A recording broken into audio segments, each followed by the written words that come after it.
this is Trisha from Tribe to Village. This is our tribe, our village, our family, and today we're joined by Miss Evauna Neville. Hi, Evauna. Hi, everyone. And Evauna is going to share her experience with PCOS, also known as Polycystic Ovary Syndrome. So, Evauna, thank you so much for opening your life, your experience with this syndrome with us. Of course, and thank you for having me. And I'm very honored to be on here. It is definitely a privilege and a pleasure. So thank you for inviting me and for wanting to hear my story. So just so everyone knows, September is PCOS Awareness Month. Many people do not know that. And actually, PCOS, when people hear it, now it's becoming a more familiar term. However, it's often known as like the silent disorder, right?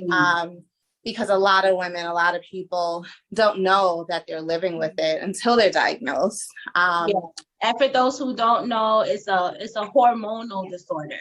Yes, it's a hormonal disorder. So I guess I'll start back when I was 11, 12, you know, it's the typical age that women who are born female at birth start to menstruate. And I wasn't. I think I got like one cycle and it would be like 6 months, 7 months, I get another one.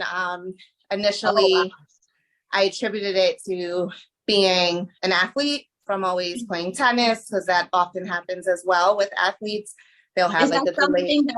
You said that you attributed that to your, you know, your athletic life. Is that something that you came up with on your own, or did you hear that from the other adults in your life, or did you go to the doctor? Okay. Both. And, you know, again, still at a young age, you know, everybody kind of develops differently. But then it kept happening for years. And again, I was heavy into sports. So again, I just thought, for those who don't know, she's the next Serena. She's on the tennis court, like. Not anymore. This pandemic, you know, we got some quarantine pounds, but that's okay. We're working on it. But that's also part of PCOS, of fluctuating body weight. And it's been very difficult, but I finally went to the doctor when I was 19. Actually, I didn't go into the doctor, but, you know, at the age of 18, you know, women start going to the GYN more often, checkups, and that's when I was diagnosed. And I remember just being so shocked and heartbroken, because this was, 12, 13 years ago. Again, not as much was known as as now, right? So at the time you hear, oh, you'll have a hard time getting pregnant. Oh, you know, you're going to have diabetes, or you're 4 times more likely to have heart disease. You'll have increased facial hair, all these things. And so it's a shock at first, because you're like, wait, what? Like, not that I was thinking about babies at 19, but, you know, it's scary. How did the doctor diagnose that? So the same thing was still happening. I had extremely delayed periods. So maybe 1 to 3 times a year if I was lucky. And they also did a sonogram and some testing, and they saw that there were a lot of cysts on my ovaries. So they also checked the thyroid. There's a lot of testing that they do, and some women have it, their symptoms are way worse than others. So it's kind of like a range. What are the range of symptoms? So it could include, I believe the correct term is hirsutism, which means it's increased like facial hair. So it may be your sideburns, your chin, neck hair.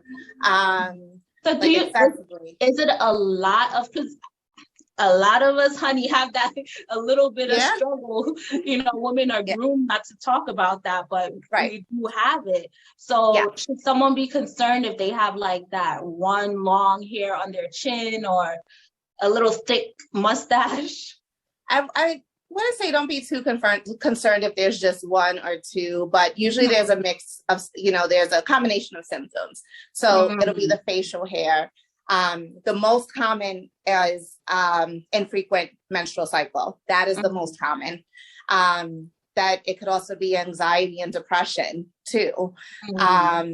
Increased weight gain, especially in the abdominal area. So when if you're experiencing more than one of those symptoms, I would definitely say go to the doctor, but especially if you're not menstruating regularly, that is usually a sign of some sort of hormonal imbalance. It may not necessarily mean you have PCOS, but you know, like when they checked my thyroid was fine, but my hormones were imbalanced, and you know, I wasn't getting a frequent cycle, and I had the cyst on my ovaries.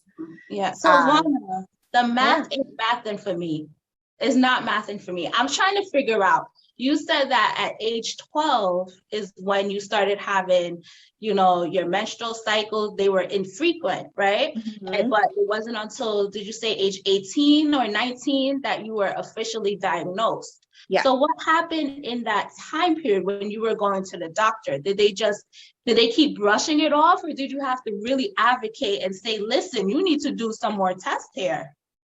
Yes. So it's pretty much what happened. So I would go to the doctor, say, oh, it's fine, it's normal, you're still young. And I finally went to adopt my primary physician, and I actually saw his nurse and a nurse practitioner. And I saw her that day, and my mom went with me, and I was explaining to her everything that I've always explained to everyone else. And she goes, it sounds like you could have PCOS. And so that was the first time someone actually stopped and listened. And to be very honest, even having lived with it from the age of 19, I'm 32 now, you know, the doctors, they don't really address it. You know, they say, hey, go on metformin, which, you know, is a medication that's used for diabetics, right? So they say use it as a preventative. Also, if you're trying to get pregnant, it does help to level out the hormones, but they're quick to prescribe either metformin or birth control. And so I've been managing it via birth control since I was 19. I've tried going off. And actually this past year, I tried going off, and I don't want to say it was a fail, but it was a struggle. And so I decided to go back on the birth control, just because the nausea and the increased cramping was very intense. However, I still wasn't menstruating. So I went off. Yeah. Before you get into that, I just wanted to say that I just want to reiterate to everyone the importance of advocating for your own health and for your rights. If you feel like something is not adding up inside and you feel like something is off, please be persistent and, you know, keep going until someone actually listens to you. And I'm glad it took many years for you, Evauna, but I'm glad that you finally found that provider who was able to listen to you so that you could start managing it. So exactly. That's good. And then you mentioned that you managed it with birth control and then you came off. What prompted you to come off the birth control? So I wanted to do it, but then, like I said, it happened by chance because I ended up being hospitalized unexpectedly. I didn't have my pills to take, so I missed quite a few. So I said, I might as well. Perfect time. And I was nervous about it, you know, but yeah. And I don't want to say rightfully so, but, you know, it was stressful. It was stressful trying to find ways to naturally address it without having a proper plan in place. So did you talk to your gyno before coming off of it, or did you just decide since you missed it, you just went ahead and continued? Yeah, I did write him, and he said, okay, great. And then he said, well, do you want to try metformin? So I said, okay. That lasted 2 weeks because it didn't sit well with me. But I say that to say that I did have success once, and that's when I was eating a healthy diet. So there are ways to address this disorder. You know, again, some women do need the medication, you know, more than others. The symptoms may be more severe, but there are preventative measures. And when I was a raw vegan, about 4 or 5 years ago, that was the best I've ever felt in my life. A lot of my symptoms went away. I don't want to say went away completely, but the body pains, the aches, the joint pains, the frequent headaches, even the anxiety and depression, things sort of leveled out. So I don't want to say that you have to go raw vegan, but I do know the times that when I was eating a healthy, whole diet, like whole foods diet, that was the most success I've had. And obviously, you know, that is also a life change, right? A lifestyle change. And so that's why I said I didn't prepare properly, you know, in the midst of a pandemic. I lost my mom, you know, I was in the hospital. So I just stopped taking it without a plan in place. And I was still eating the heavy, greasy foods that we all know that impacts everyone's hormones, right? All of those things, you know, work together, diet and the systems in your body. So especially if you have PCOS, that craving for carbs is especially high. It's even more intriguing. Like, that's all I want to eat sometimes. So you just want your French fries. French fries, but pasta and bread and rice, I can eat it all day and be perfectly content. So, you know, there is a way to manage it, because that is another really difficult part of living with the disorder are the food cravings and the craving of carbs. And people just say, just start eating healthy, but it's really not that simple, because your body, more than just, hey, I want this sugar, your body is telling you, I need this instant fuel right now. Your brain is like, get me that piece of bread now and you'll be happy. And then you're happy for the moment. Right. And then it's just like a continuous cycle. Easier said than done. Easier said than done. And most women, a lot of women with PCOS, not all, are insulin resistant. So, you know, we are at much, much higher risk for diabetes. And, you know, so I have to watch my sugar. And especially as I'm getting older too, I know it's something that I really have to address and take seriously. And I really just want more women to know that it's not a disorder to just ignore, even though the world will say, oh, that's not a real thing. It is, you know, you live with it. It's common. It's actually very common.